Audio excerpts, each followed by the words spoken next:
say I make a plucky attempt to leave the house. I open the front door, and there, on the pavement before me, I am confronted by a crisp packet. Now, someone's been eating this packet of crisps, and this person has done what? His hand fall to his side, the grip of his fingers, relax, and he's just walked on entirely careless. What sort of person, what sort of mentality lets that happen? Rydw I yn hoffi coffi. Sometimes I think I can understand what they're saying. Rydw I yn hoffi coffi gyda llaeth.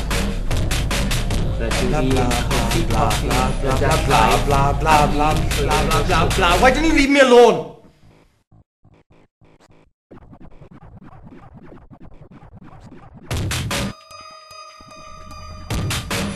I want to tell you how a girl called Rachel saved my life.